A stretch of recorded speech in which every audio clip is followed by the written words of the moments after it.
बच्चों नमस्कार, एक बार फिर से स्वागत है मेरे YouTube चैनल में। और इस वीडियो में मैं आपको कराने वाला हूँ फिजिक्स के लिए टॉप 10 इम्पोर्टेंट क्वेश्चंस। देखिए, फिजिक्स की बात करूँ तो अच्छा लेवल का जो है क्वेश्चन आपके एग्जाम में आता है। बहुत सारा जो है क्वेश्चन बहुत अच्छे लेवल के होते हैं, कुछ क्वेश्चन ईजी होते हैं। तो हर एक टाइप का क्वेश्चन जो है मैं यहाँ पर कराने वाला हूँ। अच्छा लेवल का भी होगा, है ना, और आसान भी होगा। तो चलिए शुरू करते हैं पहले क्वेश्चन से। पहला क्वेश्चन बोल रहा है कि the solid which have the negative temperature coefficient of resistance. वह सॉलिड जिसका temperature coefficient of resistance negative होता है। देखो, negative temperature coefficient of resistance पाने का मतलब है कि रेसिस्टेंस की टेम्परेचर को अगर आप बढ़ाइएगा तो रेजिस्टेंस घटेगा। और ये हो जाता है सेमीकंडक्टर के लिए और इंसुलेटर के लिए, है ना। इंसुलेटर और सेमीकंडक्टर में क्या होता है कि जो टेम्परेचर कोफिशिएंट ऑफ रेसिस्टेंस होता है निगेटिव होता है। तो करेक्ट ऑप्शन हो जाएगा सी वाला। जबकि कंडक्टर की बात करें हम, कंडक्टर में क्या होता है कि टेम्परेचर बढ़ाने पर रेसिस्टेंस बढ़ता है। तो यहाँ पर जो है temperature coefficient of resistance conductor के लिए क्या होता है, पॉजिटिव होता है, जबकि इंसुलेटर और सेमीकंडक्टर के लिए निगेटिव होता है। तो करेक्ट ऑप्शन सी हो जाएगा इसका। चलिए आगे चलते हैं। अगला क्वेश्चन बोल रहा है कि इफ़ रेडियस ऑफ अल्मोनियम जो है nucleus is taken to be RL, अच्छा, देन द रेडियस ऑफ इतना न्यूक्लियस इज नियरली, अच्छा। तो रेडियस और मास में आपको रिलेशन याद होना चाहिए ना, पता होना चाहिए कि रेडियस जो होता है ये डायरेक्टली प्रोपोर्शनल होता है मास टू द पावर 1/3 के, है ना। रेडियस और मास में क्या रिलेशन है, यहाँ से प्रोपोर्शनलिटी हटाते हैं तो R0 a to the power 1/3 हो जाएगा। ये जो आप देख रहे हैं ये क्या है, एटॉमिक मास को बताता है। तो रेडियस और मास में जो है इस टाइप का रिलेशन है, तो यही वाला रिलेशन हम लोग यूज़ करेंगे, है ना। अल्मोनियम का रेडियस आपको दिया हुआ है, हमसे पूछ रहा है कि बताइए टेलोरियम का रेडियस जो है वो कितना होगा अल्मोनियम के रेडियस के टर्म में। तो दोनों का रेशियो ले लेते हैं, है ना। तो अल्मोनियम के लिए मान लेते हैं RL, है ना, ये तो दिया हुआ है। और RTE जो है हमें टेलोरियम के लिए निकालना है। चलिए अच्छी बात है। यहाँ पर क्या लिखेंगे आप, अल्मोनियम का मास। अल्मोनियम का मास देखो यहाँ से, ये जो आप सिंबल देख रहे हैं ये नीचे में क्या बताता है, ये परमाणु संख्या नीचे में 13 बता रहा है, और जो ऊपर में होता है ये भार बताता है। तो भार ही लिखना है यहाँ पर, तो 27 हो जाएगा बटा में टेलोरियम का भार 125, है ना। दोनों का पावर ले लो, 1 क्या हो जाएगा 3, है ना। अब इसको आप सॉल्व कर लीजिए। तो RAL बटा में RTE, अब देखो 27 को क्या ले सकते हैं 3 का क्यूब और 125 को 5, है ना। दोनों का क्यूब कीजिएगा तो यहीं जाएगा, बाहर में क्या है 1/3, तो 3 से 3 जो होता है कट जाएगा। तो यहाँ से जो है R टेलोरियम आपको आ जाएगा, इस 5 को इधर लेके जाइए, 5/3 रेडियस ऑफ अल्मोनियम। तो टेलोरियम का जो रेडियस है ये कितना टाइम्स है रेडियस ऑफ अल्मोनियम के, 5/3 टाइम्स रेडियस ऑफ अल्मोनियम। और करेक्ट ऑप्शन आपका हो जाएगा पहला वाला, है ना। ये आपको ध्यान रखना है। चलिए अगले क्वेश्चन पे चलते हैं। अगला क्वेश्चन बोल रहा है कि a mass M is attached to thin wire and whirled in a vertical circle. एक मास को पतला वायर से जो है अटैच कर दिया गया और इसको जो है एक वर्टिकल सर्किल में जो है इस टाइप से जो है घुमाया जा रहा है। तो बताना है कि वायर जो है वो कहाँ पर जो है वो टूटेगा, है ना। वायर को कहाँ पर टूटने की संभावना जो है वो अधिक है। तो वर्टिकल सर्कल के केस में जो होता है हम आपको कुछ डाटा देते हैं, हालांकि पता होगा आपको, नहीं पता है तो जान लीजिए। नीचे में जो टेंशन होता है ये जो आप देख रहे हैं ये नीचे टॉप मोस्ट पॉइंट होता है, ये हॉरिजॉन्टल पॉइंट होता है। और सबसे ऊपर जो होता है, सॉरी, नीचे में क्या होता है बॉटम होता है, ये हॉरिजॉन्टल है, और ऊपर में क्या है टॉप मोस्ट पॉइंट है। तो बॉटम में जो टेंशन होता है ये मैक्सिमम होता है 6 mg, और वेलोसिटी जो होता है ये √5 rg होता है। आर क्या है जी, radius, g acceleration due to gravity. ये जो आप हॉरिजॉन्टल पोजीशन पे देख रहे हैं यहाँ पर जो टेंशन होता है, टेंशन जो है 3 के टर्म से घटता है। पहले 6 था तो 3 mg, और वेलोसिटी जो होता है वो 2 के टर्म से घटा दीजिए। तो पहले 5 था तो अब क्या हो जाएगा 3 rg। वैसे ही टॉप मोस्ट पॉइंट पे टेंशन 3 में से 3 जीरो हो जाएगा, है ना। वेलोसिटी क्या हो जाएगा √rg। तो ये आपको पता होना चाहिए ना कि कहाँ पर टेंशन और वेलोसिटी कितना होता है। तो मैक्सिमम टेंशन जो है आप देख रहे हैं कहाँ लग रहा है, बॉटम में लग रहा है। तो बॉटम में जो है या लोवेस्ट पॉइंट पर जो होता है टूटने की संभावना ज़्यादा है। तो करेक्ट ऑप्शन इसका हो जाएगा the mass is at lowest point. Mass जब लोवेस्ट पॉइंट पे आएगा तो वहाँ पर टूटने की संभावना जो है रस्सी का सबसे ज़्यादा होता है ना, क्योंकि टेंशन बहुत ज़्यादा रहता है। और ये टेंशन और वेलोसिटी जो बताएं आपको पता होना चाहिए। चलिए अगले क्वेश्चन पे चलते हैं। अगला क्वेश्चन बोल रहा है कि the reading of ideal volt meter in the given circuit. Ideal volt meter पहले आप जान लीजिए। आइडियल वोल्ट मीटर का जो रेसिस्टेंस होता है ये बहुत ज़्यादा होता है। रेसिस्टेंस क्या होता है, वेरी हाई होता है। तो आइडियल वोल्ट मीटर को जो होता है हम लोग ओपन सर्किट की तरह जो होता है बिहेव करते हैं, ओपन सर्किट की तरह। दूसरा होता है एक आइडियल, अगर मान लीजिए अमीटर दिया रहता है, तो आइडियल अमीटर में क्या होता है कि रेजिस्टेंस जो होता है ये बहुत ही कम होता है। तो आइडियल एमीटर को हम लोग वायर से रिप्लेस कर देते हैं, और आइडियल वोल्ट मीटर रहता है तो उसको ओपन सर्किट की तरह। तो यहाँ पर वोल्ट मीटर है, देखते जाइए, अच्छा क्वेश्चन है ये। तो इसको हम लोग क्या करेंगे, उखाड़ कर फेंक देंगे। अब ये वाला में कुछ नहीं है, यहाँ पर ओपन सर्किट हो गया, मतलब हमें सर्किट क्या मिला, सिर्फ ये वाला और ये वाला। इस टाइप से मैं डायग्राम बना सकता हूँ, देखो। अब हमारे पास जो है सिर्फ और सिर्फ ये बचा, है ना। और इस टाइप से जो होता है ये जुड़ा है। रेजिस्टेंस जो है आपको दिया हुआ है, इसका 20 है, इसका 30 है, यहाँ पर 30, यहाँ पर 20। ये बीच वाला जो है गायब हो गया, क्योंकि वोल्ट मीटर है ना, आइडियल वोल्ट मीटर है, तो ये ओपन सर्किट की तरह बिहेव करता है। अगर एमीटर रहता तो यहाँ पर हम लोग तार लगाए थे, है ना। मीटर, आइडियल मीटर किसकी तरह बिहेव करता है, वायर की तरह। Ideal volt meter open circuit पर। चलिए अब ये देखो रेजिस्टेंस है, ये दोनों रेजिस्टेंस क्या है जी, ऊपर वाला दोनों सीरीज में है, तो 30 20 50। नीचे वाला भी किसमें है, 50। तो 50 ऊपर में, 50 नीचे में, दोनों क्या आ गया, पैरेलल में। और पैरेलल का जो है आर इक्विवेलेंट निकालिएगा 50 50 का, तो क्या हो जाएगा, 25 हो जाएगा, हाफ हो जाएगा। तो अगर मैं इसको लिखूं तो इस टाइप से आपका हो जाएगा, ऊपर वाला हो जाएगा आपका 50, और नीचे वाला जो होता है ये भी आपका हो जाएगा 50। तो 50 50 का जो है, तो हमें यहाँ से जो है आर इक्विवेलेंट मिल जाएगा, है ना। दो जब रहता है और एक ही जैसा है, आधा हो जाएगा। नहीं तो आपको पता है कि पैरेलल में रहता है तो फार्मूला क्या होता है, R1 R2 बटा में R1 प्लस R2। तो 50 गुना 50 बट्टा में 100 हो जाएगा। यहाँ से भी कटेगा तो कितना आएगा, 25 ही आएगा ना। तो आर इक्विवेलेंट हमें मिल गया 25 ओम। अब ये आर इक्विवेलेंट पता है, वोल्टेज हमें दिया हुआ है, सबसे पहले करंट निकालेंगे। तो ये बहुत अच्छा क्वेश्चन है ना। करंट निकालिए, I is equal to V by R. V कितना है 2, आर आया 25। तो करंट कितना आया 2/5 एम्पियर। लेकिन हमसे करंट नहीं पूछ रहा है, करंट नहीं पूछ रहा है, हमसे पूछ रहा है कि बताइए इस वोल्ट मीटर का रीडिंग क्या होगा। अब देखो इस सर्किट में देखो, यहाँ से जो है करंट चलेगा, कितना का करंट चलेगा, 2/25 एम्पियर का। जब ये करंट यहाँ पर पहुँचेगा, चूँकि दोनों में क्या है जी, रेसिस्टेंस सेम है, ऊपर में भी 50 है, नीचे में 50 है, तो दोनों में आधा आधा पड़ जाएगा। तो 2/25 का आधा करोगे 1/2, तो कितना हो जाएगा 1/25। मतलब ये ऊपर वाला सर्किट में कितना करंट फ्लो कर रहा है 1/25, नीचे वाला में भी कितना फ्लो कर रहा है 1/25। और यहाँ पर जो है वोल्ट मीटर लगा है, इसका हमें रीडिंग बताना है। तो यहाँ पर जो है देखिए कैसे चलते हैं, यहाँ पर मैं ऊपर वाले डायग्राम में आपको बता रहा हूँ। देखिए यहाँ से जो करंट आएगा, इसमें डायरेक्शन इधर हो जाएगा, इसमें डायरेक्शन इधर हो जाएगा। और इसका जो है मान लेते हैं कि ये ए है और ये बी है, इसका हमें रीडिंग बताना है। तो V A minus B B हमें बताना है। तो वी ए से हम लोग बी की तरफ चलेंगे। देखिए मेरा तरीका जो है वो अलग है थोड़ा। वी ए से हम लोग किधर चलेंगे, बी की तरफ चलेंगे।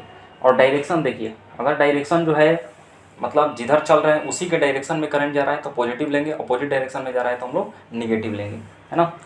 चूँकि हम लोग ए से बी की तरफ ऐसे चल रहे हैं और डायरेक्शन जो है उसका उल्टा आ रहा है यहाँ पर करंट का, तो यहाँ पर साइन जो है माइनस लग जाएगा। तो -20 है ना, रेसिस्टेंस है, और करंट कितना है 1/25 प्लस। अब इसके लिए देखो, इसके लिए तो जिधर चल रहे हैं उसी का डायरेक्शन में है, तो इसलिए यहाँ पर प्लस साइन लग गया है। यहाँ भी, यहाँ का जो है रेसिस्टेंस कितना है 30, करंट कितना है 1/25। अब इसको सोल्व कर लीजिए, आपको आंसर मिल जाएगा, है ना। तो इसको कटाइएगा तो हो जाएगा 4/5, और इसको कटाइएगा तो हो जाएगा 6/5। तो -4/5 प्लस 6/5, ये हो जाएगा 2/5, और करंट और कटाइएगा तो हो जाएगा 0.4 वोल्ट। तो करेक्ट ऑप्शन आपका हो जाएगा ये वाला, है ना। तो ये अच्छा क्वेश्चन था, है ना। लेंथी क्वेश्चन में आएगा, काफ़ी आपका थोड़ा बहुत टाइम लेगा, लेकिन थोड़ा सा अगर आप टेक्निक से बनाइएगा तो ये बन जाएगा। चलिए अगले क्वेश्चन पे चलते हैं। नहीं समझ में आया हो तो आप वीडियो को थोड़ा सा पीछे करके समझ सकते हैं। चलिए अगले क्वेश्चन पे चलते हैं। विच ऑफ द फॉलोइंग होता है is not due to the TIR, total internal reflection.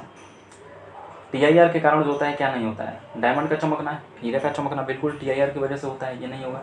Working of optical fibre, ये भी नहीं होगा, है ना। ऑप्टिकल फाइबर भी किस पे काम करता है, TIR पे। तीसरा बोल रहा है कि difference between apparent and real depth of the pond, यही हो जाएगा ना। अपेरेंट डेप्थ और रियल डेप्थ के बीच में जो डिफरेंस होता है ये ड्यू टू, किसकी वजह से होता है, due to refraction, refraction of light, light के जो होता है रिफ्रैक्शन की वजह से होता है, TIR की वजह से जो होता है, टोटल इंटरनल रिफ्लेक्शन की वजह से नहीं होता है। चौथा देखिए mirage on hot summer day है ना, मृग तृष्णा जिसको बोलते हैं, तो ये भी जो होता है किसकी वजह से होता है, TIR। लगता है कि पानी है ना डेजर्ट एरिया में, लेकिन वहाँ होता नहीं है, तो ये भी जो होता है TIR की वजह से होता है, ये भी नहीं होगा। करेक्ट ऑप्शन आपका सी हो जाएगा ना। अगला क्वेश्चन बोल रहा है कि अल्फा पार्टिकल के पास क्या होता है। अल्फा पार्टिकल किसको बोलते हैं, हीलियम के ऊपर अगर +2 चार्ज हो, हीलियम को देखिए अच्छे से, हीलियम का परमाणु संख्या 2, मास 4 होता है, +2 चार्ज, इसी को हम लोग क्या बोलते हैं, अल्फा पार्टिकल। +2 चार्ज जो है इस पर कब आएगा जी, जब ये इलेक्ट्रॉन को लॉस किया होगा। इसके पास तो 2 ही इलेक्ट्रॉन है, जब इस पर कोई चार्ज नहीं है तो जितना इलेक्ट्रॉन उतना प्रोटॉन होता है, तो 2 इलेक्ट्रॉन है इसके पास, और वही दोनों इलेक्ट्रॉन जो है ये लॉस कर चुका है, तो इलेक्ट्रॉन यहाँ पर क्या मिल जाएगा, 0। प्रोटॉन कितना बचेगा जी, प्रोटॉन तो परमाणु संख्या के ही बराबर हो जाता है, प्रोटॉन में थोड़ी कुछ असर होता है, तो प्रोटॉन हो जाएगा 2, और न्यूट्रॉन कितना हो जाएगा, न्यूट्रॉन कैसे निकालते हैं, मास में से जो है आप प्रोटॉन को माइनस कर दीजिए, है ना, क्योंकि एटॉमिक मास बराबर क्या होता है, न्यूट्रॉन प्लस प्रोटॉन। मास है 4, न्यूट्रॉन हमें निकालना है, प्रोटॉन पता चल गया 2, तो न्यूट्रॉन भी आ जाएगा 2, है ना।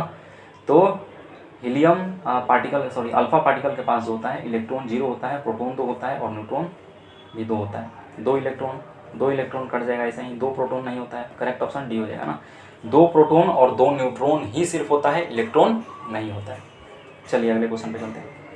अगला क्वेश्चन देखिए, जेनर डायोड का बहुत अच्छा क्वेश्चन है ये भी, है ना, जेनर डायोड का क्वेश्चन है ये।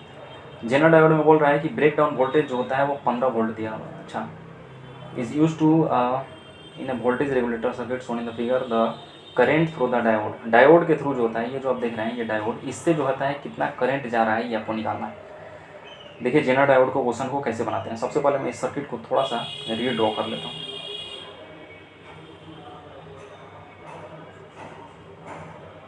तो ये जो है आपका जेनर डायोड है। जेनर डायोड जो होता है ये क्या होता है, रिवर्स बायसिंग होता है ना, रिवर्स बायस्ड होता है, और वोल्टेज रेगुलेटर का जो होता है ये काम करता है। वोल्टेज रेगुलेटर करने का मतलब देखिए, जेनर डायोड का वोल्टेज यहाँ पर कितना दिया हुआ है, 15।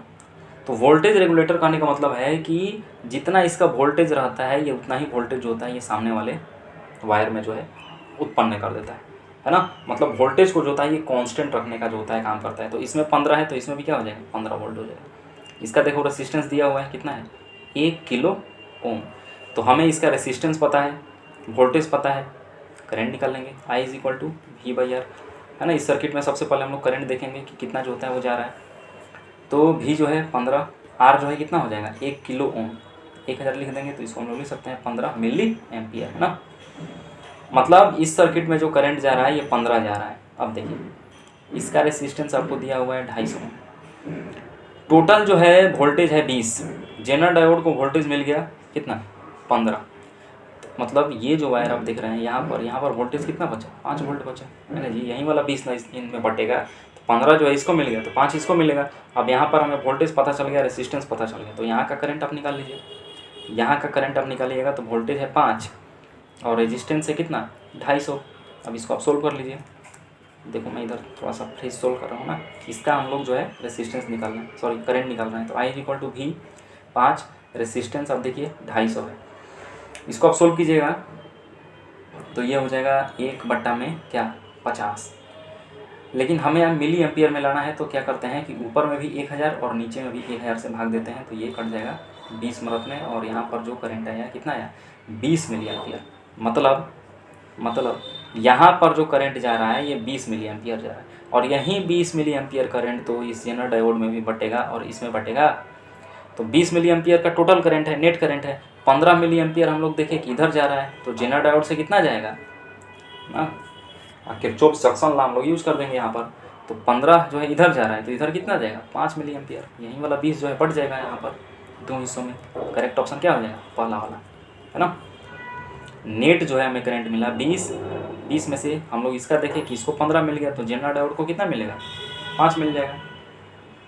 तो करेक्ट ऑप्शन आपका हो जाएगा ए वाला। तो इस टाइप से जो है जेनर डायोड का क्वेश्चन बनाते हैं। सबसे पहले जो है जितना इसका वोल्टेज रहता है उतना ही वोल्टेज इसका हो जाता है। यहाँ पर पहले करंट निकालेंगे, फिर जो है यहाँ पर करंट निकालेंगे, और फिर ये वाला नेट करंट हो जाएगा, और यही नेट करंट जो है इन दोनों हिस्सों में बढ़ता है। इसका करंट तो हमें पता चल जाता है, फिर इसमें से जो है इसका माइनस कर लीजिएगा तो आपको जेनर डायोड का जो होता है करंट मिल जाएगा। बहुत ही अच्छा क्वेश्चन है ये, और ऐसा क्वेश्चन जो है मतलब अच्छा लेवल का क्वेश्चन माना जाता है और काफ़ी आसान होता है अगर आप टेक्निक से बनाइएगा तो। अगला क्वेश्चन जो है the graph which shows the variation of de Broglie wavelength and momentum. ये तो काफ़ी आसान है जी, है ना। डी ब्रोगली वेवलेंथ क्या होता है, एच बटा में एम भी, एच बटा में एम भी क्या होता है, मोमेंटम। तो लैम्डा डी ब्रोगली वेवलेंथ और मोमेंटम में कैसा रिलेशन है, इन्वर्स रिलेशन है, और इन्वर्स का ग्राफ हो जाता है कैसा, वाला वाला हो जाएगा ना।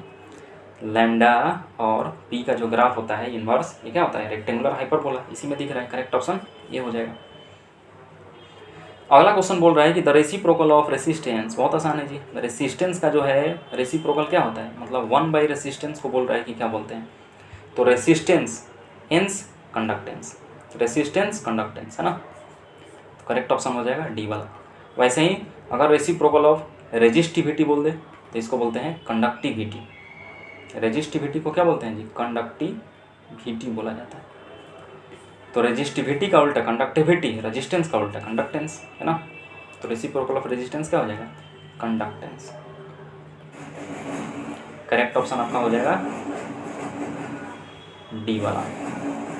अगला क्वेश्चन जो है ये भी देखो अच्छा क्वेश्चन है, बार मैग्नेट का क्वेश्चन है। बोल रहा है एक बार मैग्नेट जो है जिसका लेंथ एल है और मैग्नेटिक डाइपोल मोमेंट एम, इसको बेंड किया जा रहा है एक आर्क के फॉर्म में, तो नया जो मैग्नेटिक डाइपोल मोमेंट होगा वो क्या होगा। तो डायरेक्ट हम इसका आपको टेक्निक देते हैं, है ना, कि जब जो है एक बार मैग्नेट जिसका मैग्नेटिक डाइपोल मोमेंट जो होता है वो एम है और लेंथ एल है, और जब इसको आर्क में बेंड कर दिया जाता है तो जो नया डाइपोल मोमेंट मिलता है एम न्यू, इसको हम एम डैश मान लेते हैं। इसका फार्मूला होता है M by theta by 2 into sine theta by 2 formula. ये निकाला जाता है डायरेक्ट जो है फार्मूला, ध्यान रखिए, पुट कीजिए, ब्रह्मास्त्र चलाइए, आपका काम हो जाएगा। तो नया जो एम डैश मिलेगा ये क्या हो जाएगा, M by theta by 2 into sine theta by 2। Theta क्या है जी, ये एंगल, यहाँ पर एंगल कितना है 60 डिग्री है ना। तो इसी का जो है बात कर रहे हैं यहाँ पर थीटा, तो पुट करते हैं। तो एम डैश बराबर हो जाएगा, शुरुआत में डाइपोल मोमेंट एम है बटा में थीटा बाई 2। अब यहाँ पर थीटा को जो है आपको ध्यान रखना है कि रेडियन में लेना है ना। तो 60 बटा में 2 हो जाएगा, तो 30 को जो है अगर आप रेडियन में लिखिएगा तो पाई बाई क्या लिख सकते हैं 6, तो पाई बाई क्या हो जाएगा 6 ऊपर आ जाएगा, into sine theta by 2। Theta कितना है 60, तो 60 बाई 2 30, तो साइन 30 डिग्री। अब इसको आप सोल्व कर लीजिए, आंसर आ जाएगा। तो 6m बाई पाई गुना साइन 30 डिग्री, 1 बटा में 2, 2 से 2 6 कटाइए तो क्या हो जाएगा 3m बाई पाई, और करेक्ट ऑप्शन आपका हो जाएगा सी वाला, है ना। करेक्ट ऑप्शन आपका हो जाएगा सी वाला।